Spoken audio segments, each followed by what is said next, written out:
Estamos listos para el Nada Personal. Esta vez nos acompaña el abogado de 7 ejecutivos de ENAP, Cristian Muga. Nada Personal, gracias por acompañarnos. Gracias a ustedes por la invitación.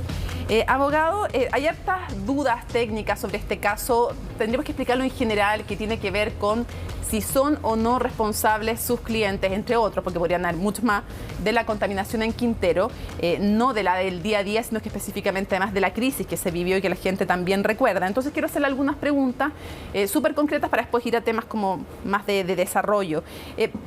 Respecto, usted sabe que esta tesis que se ha hablado del crudo iraní, quiero partir por preguntándole algo que no tengo por qué dar por hecho, que es lo siguiente. Quiero saber si ENAP recibió o no este crudo iraní. ¿Y por qué lo recibió? Bueno, claro, el crudo iranio es, proviene del segundo productor de crudo más importante de la OPEC. Por lo tanto, hablar del crudo iranio como si se tratara de un veneno, como lo intentan poner algunos, es ya partir con un sesgo y un error. No, pero yo solo quería saber lo primero, si es que efectivamente se recibió. Hay efectivamente un cargamento crudo que se dispone en las instalaciones de ENAP en 2 oportunidades diferentes, efectivamente. ¿Era la primera vez que se recibía? Era la primera vez que se recibe el crudo iranio, sí. Perfecto.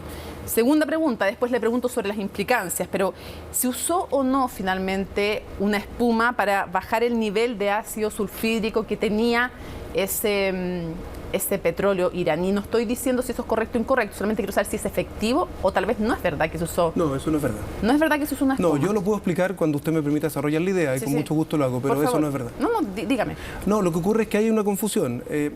Este crudo iranio tiene una particularidad, y usted lo ha dicho bien, y es que tenía una concentración de sulfídrico o H2S bastante elevada respecto a los otros crudos que normalmente se tratan. Eso impone una condición de tratamiento. Es decir, los crudos con alta concentración tienen que ser tratados para bajar esas concentraciones a niveles de operación normal y segura. Y eso se hizo. Pero eso no se hace con una espuma, eso se hace con un tratamiento químico muy específico y muy especializado que se encarga un tercero, en este caso la empresa más importante y más prestigiosa a nivel mundial en el tratamiento crudo. ¿Qué es? Que es Baker Hughes. Ya, muchas gracias. Entonces no es una espuma, ese es un error que ha estado dando vueltas. Ya, pero es un elemento, un conjunto de elementos químicos, podríamos decir. Claro, lo que pasa es que la espuma tiene cierta importancia más adelante, en otras medidas adoptadas con posterioridad, pero ya podremos hablar de eso. Quiero preguntarle si es efectivo que en algún momento de todo este proceso, desde que se descarga hasta que finalmente termina llegando a donde tiene que llegar, hubo un almacenamiento a la intemperie. No, eso es completamente falso. ¿Nunca estuvo? No, jamás. Nunca estuvo a la intemperie. Le puedo explicar, Mónica, sí, cuando favor, usted quiera, adelante. el por qué eso es así, digamos. Pero, o sea, porque no es así, digamos. Déjeme ponerlo de esta manera. Hay un error también ahí y sus preguntas me ayudan a aclararlo de inmediato. Mire, los crudos no se pueden almacenar a la intemperie. Eso no es un tratamiento en ningún tipo de refinería ni terminal, no en Chile, sino que en el mundo. Los crudos sin tratarse se almacenan en estanques. Y esa es la razón por la cual la gente que va a Quintero puede ver estanques que dicen ENAP en la parte de terminal, porque ahí se almacena el crudo. Lo que ocurre es que esos crudos tienen que drenarse y se les tienen que sacar la agua, que naturalmente traen todos los crudos, no solo este. ¿Por qué? Porque la refinación del crudo, es decir, el proceso que va de transformar el crudo en benzina para un auto, no puede tener agua, o más bien dicho, más técnicamente dicho, tiene que tener concentraciones de agua muy determinadas y que son bajas. Y se lo pregunto entonces de algo. Entonces aquí el problema que hay es con los drenajes, Mónica, no con el crudo. Entonces lo pregunto de otra forma. ¿Hay algún elemento del crudo o de lo que se usa para refinar el crudo que sí estuvo almacenado al aire libre? No, lo que ocurrió fue lo siguiente. Hubo un evento particular que produjo ciertos reclamos de olores bastante acotados a terminal en Quintero, que tuvo que ver con el drenaje de las aguas. ¿El drenaje de las aguas estuvo en algún momento al aire libre? Lo que pasa es que esos drenajes pasan por un circuito y terminan en unas piscinas de cantadores y luego en una laguna de tratamiento. ¿Y eso es lo que sí estuvo al aire libre? Eso es lo que está al aire libre en este terminal y en muchos otros. Quiero preguntarle, ¿es efectivo que este crudo iraní es de más baja calidad? Le cito la información que ha sido pública, no lo estoy descubriendo. De hecho, le voy a dar crédito al medio que lo publica, que es Radio Bio Bio. Y tiene o supera, dice, en 8.900% la norma internacional de ácido sulfídrico. Su sigla exacta es H2S, digamos, para que algún experto no me tire las orejas. Quiero saber si eso es así efectivo o no. No, eso es falso.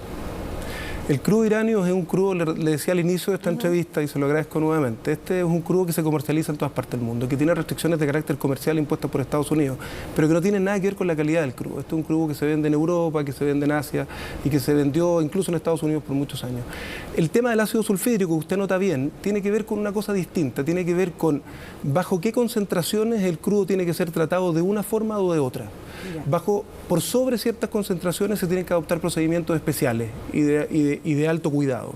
Bajo ciertas concentraciones ese crudo puede ser tratado en condiciones absolutamente normales y procedimentales. Ya, pero usted ha dicho que es un crudo como cualquiera. Lo dijo, fueron sus palabras textuales en una entrevista en el diario La Tercera. En términos de calidad, absolutamente, sí. Usted dijo que era un crudo como cualquiera, no agregó la parte en términos de calidad, dijo que era un crudo como cualquiera. Probablemente hay un problema adicional, y entonces lo que le quiero agregar a eso es más bien, el crudo de uranio es un crudo que en términos de calidad del crudo, en otras palabras, de las cosas que entrega ese crudo, es como cualquier otro. Ya, pero es un crudo que tenía 9.000 ppm de ácido sulfídrico, mientras habitualmente las faenas de NAP manejan crudos que tienen 100 ppm. Claro, mire, déjeme... O sea, digamos que hay una diferencia ahí. Déjeme clarificar eso nuevamente, Mónica. Nosotros no podemos afirmar, no mis representados, ni creo que nadie en ENAP tampoco, que los crudos que provengan de Irán siempre tengan esas concentraciones. Lo que uno puede decir es que este cargamento tenía una concentración, como la que usted dice en ácido sulfídrico. Lo importante en todo caso para analizar este caso es que este cargamento tenía 9.000 ppm de ácido sulfídrico, claro, que es un elemento para preocuparse evidentemente, cuando normalmente en ENAP se tratan, normalmente, lo estoy diciendo siempre, 100 ppm. Es que este crudo llegó a 100 ppm. Sí, pero llegó. Claro, lo que quiero decirle es, cuando el crudo tuvo los 100 ppm empezó a tratarse, no antes. Está bien, pero era un crudo que venía con 9.000 ppm. Claro, y respecto de ese crudo con 9.000 ppm se adoptaron procedimientos especiales y que, como le digo, incluyen, entre otros, la contratación de terceros. Ahora, si el crudo es normal, como dice usted, uno se pregunta por qué entonces se necesitaban tratamientos especiales. Para bajar la cantidad de sulfídrico. Porque eso es peligroso. Bueno, el sulfídrico es peligroso, desde luego. Entonces era un crudo peligroso. Pero mire, si el problema de la... pero sigamos la lógica, porque yo le digo, ¿por qué necesitaba... Le voy a contestar su pregunta. Sí, pero yo le pregunto, ¿por qué necesitaba tratamientos especiales o cuidados especiales? Porque sus palabras fueron las siguientes: la descarga y manejo del crudo uranio se realizó bajo estrictas medidas de cuidado, adoptando procedimientos especiales e informando a todos los trabajadores. Claro. Entonces, la pregunta obviamente es si es normal, ¿por qué procedimientos especiales? Y usted me dice que es porque tiene ácido sulfídrico, claro, por lo tanto, y que el ácido sulfídrico es peligroso. Entonces, este crudo que venía podía ser potencialmente peligroso si no nos adoptan medidas especiales. Bueno, usted me está dando la razón con su pregunta. Mire, déjeme explicárselo de esta manera. Yo creo que sí. Yo creo que no. Pero veamos. Mire, sígueme el siguiente razonamiento, Mónica.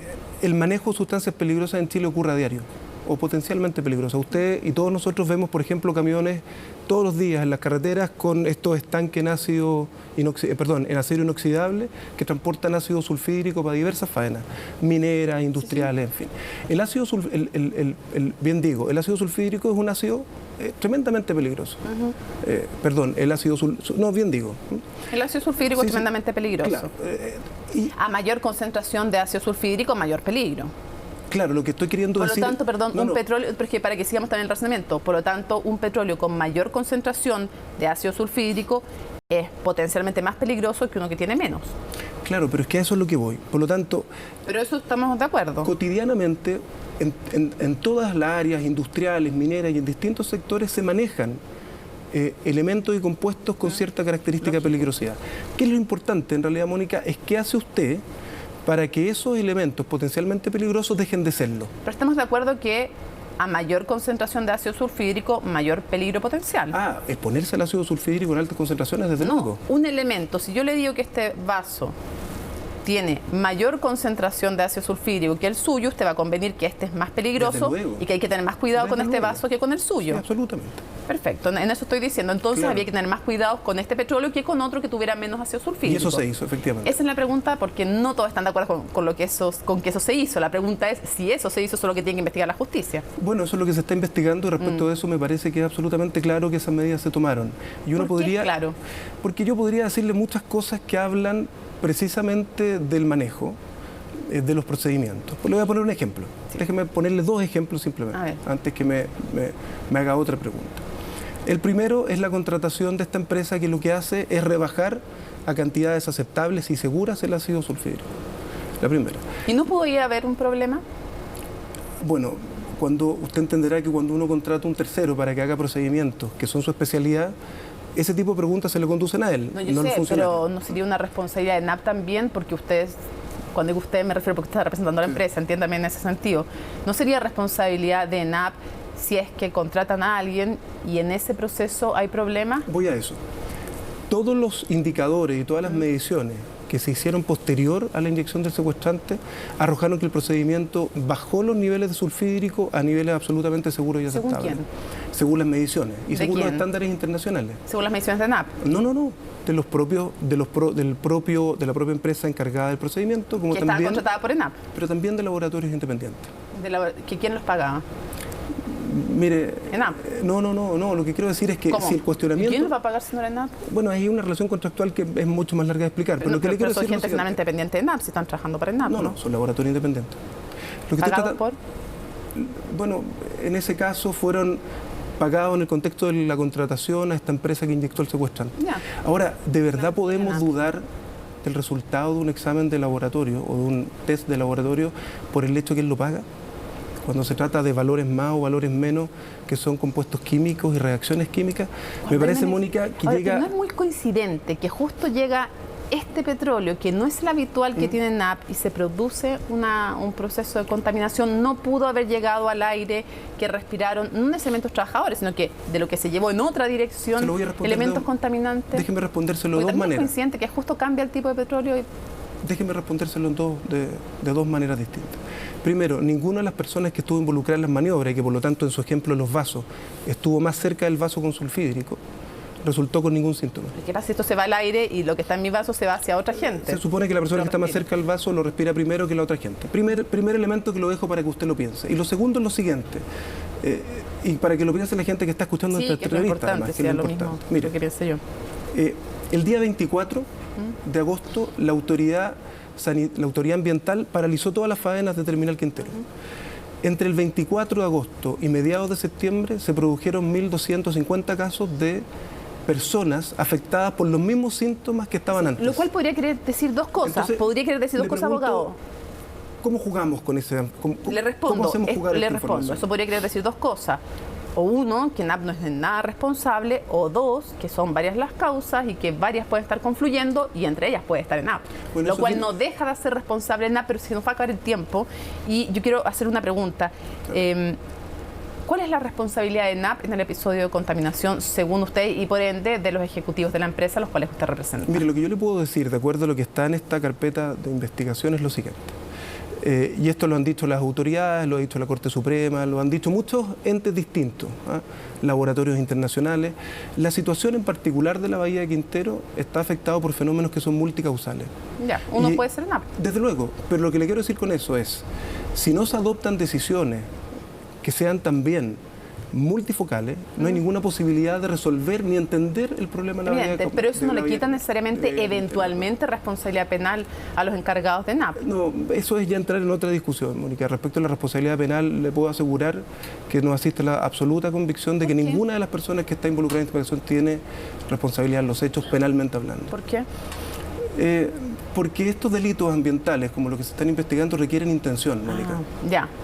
Y cuando usted lo cual no intención, quiere decir que, o sea, puede no haber tenido intención por cómo está conformado. Como está conformado normalmente la tipificación delictual de los delitos ambientales hoy en día, que ha sido más ampliamente criticada, se puede decir que no había intención de contaminar y por lo tanto entonces no hay responsabilidad penal, lo cual no quiere decir que a nivel de conversación ciudadana, política, administrativa, no hubiera una responsabilidad administrativa de los ejecutivos de NAP o de otras empresas, que también podrían alegar que penalmente no somos responsables porque no quisimos contaminar, lo cual no quiere decir lo que la gente se pregunta en sus casas: ¿tuvieron o no culpa? ¿Fueron negligentes o no? ¿Faltaron controles o no? No me dejó terminar mi respuesta. Entonces le estaba diciendo, mire, desde el punto de vista de la tipificación de los delitos, estos son delitos dolosos, requieren intención. Okay. Desde el punto de vista de los antecedentes que están en la carpeta, nada de lo que está ahí, nada muestra que estas personas o algunos de mis representados hayan incurrido en alguna negligencia.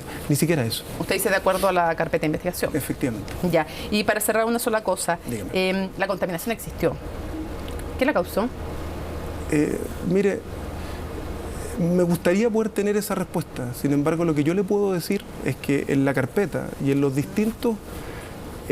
distintas investigaciones, estudios y autoridades que han intervenido, lo único que resulta claro de ahí es que los fenómenos de contaminación obedecen a causas múltiples y que no pueden ser apuntados nadie en específico. Como fue en Tobejuna al final, pero mi pregunta es, ¿no resulta extraño tener tanta certeza de quienes no fueron los responsables y no saber nada de quiénes fueron?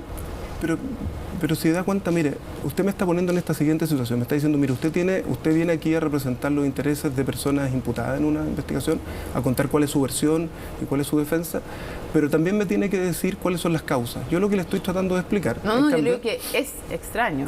No, lo que yo le puedo decir es que no veo nada extraño en esto. Lo que le puedo afirmar es que de acuerdo... No, me extraño el hecho de saber, no fuimos nosotros, pero no sabemos qué puede haber sido o nadie sabe. O sea, como todos saben en la carpeta de investigación que no fueron ellos, todos saben que hubo contaminación, porque en eso convendremos, y multicausal, pero nadie es responsable. Mire, es que eso de la contaminación creo que hay un error, Mónica, y por eso lamento no tener más tiempo para poder explicárselo, pero hay una